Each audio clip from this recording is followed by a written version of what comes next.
Price Lord. கர்த்தருடைய நாமத்துக்கு மகிமை உண்டாகட்டும். இன்றைக்கு சிலருக்கு அவர்களை குறித்து எண்ணும் பொழுது அவர்களுக்கு ரொம்ப வெறுப்பாக இருக்கும்.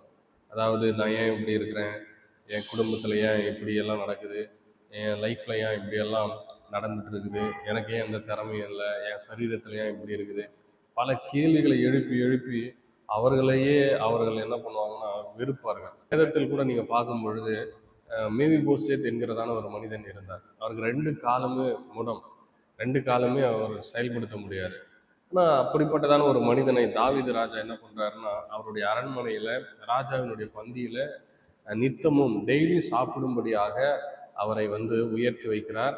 அந்த அந்த 2 காலம் முடமான அந்த மேவிபோசேத்துக்கு அவருடைய தகப்பனாகிய யோனத்தான் தாத்தா சவுலினுடைய சொத்துக்கள் எல்லாத்தையும் திரும்ப கொடுக்கிறார். எல்லாத்தையும் இழந்த ஒரு சூழ்நிலையில இருந்த 2 காலம் முடமாக்கப்பட்டு ஒரு மூலையில இருந்த மனுஷனை கூட்டிட்டு இப்படி அவர் உயர்த்தி வைக்கிறார். அதுக்கு காரணம் தாவீது என்ன சொல்றாருன்னா, நான் யோனத்தானின் நிமித்தம் அவருடைய குமாரனுக்கு நான் என்ன பண்றேன், தயவு காண்பிக்கிறேன் என்று சொல்லுகிறார். இன்னைக்கு அருமையானவர்களே, நம்மிடத்துல அந்த திறமைகள் இல்லாமல் இருக்கலாம், நம்மிடத்துல அவ்வளவு உயர்வதற்கான படிப்பு இல்லாமல் இருக்கலாம், நம்மிடத்துல மேல வருவதற்கான எந்த ஒரு கெப்பாசிட்டியும், அதாவது எந்த ஒரு சப்போர்ட்டும் இல்லாமல் இருக்கலாம்.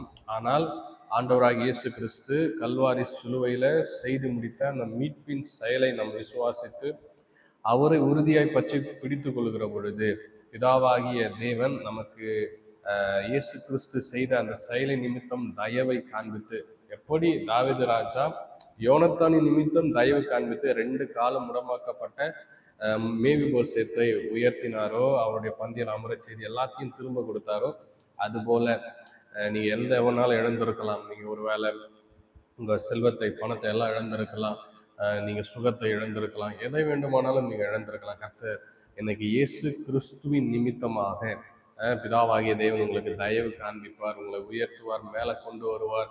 அதனால எந்த ஒரு தவறான ஒரு செயல்பாட்டுக்கும் போயிடாதீங்க. வாழ்க்கை என்பது ஆண்டவராகிய தேவனால கொடுக்கப்பட்ட ஒரு விலையேற பெற்ற பொக்கிஷம். அதனால எந்த பிரச்சனையா இருந்தாலும் அதுல இருந்து நிச்சயமா வெளியில வர ஆண்டவராகிய தேவன் ஒரு வாய்ப்பை வைத்திருப்பார். அதனால வழியை கண்டிப்பா வைத்திருப்பார். சோர்ந்து போகாதீங்க. இயேசுவே என்னை இந்த பிரச்சனையிலிருந்து வெளியே கொண்டு வாங்க, என்னை உயர்த்துங்கன்னு சொல்லி நீங்க ஜெபிப்பீங்கன்னா கர்த்தர் நிச்சயமா வெளியில கொண்டு உங்களை உயர்த்துவார். கர்த்தருடைய நாமம் உங்களை கொண்டு எல்லா இடங்களிலும் மகிமைப்படுத்தப்படும். கர்த்தர் தாமே உங்களை ஆசீர்வதிப்பார்.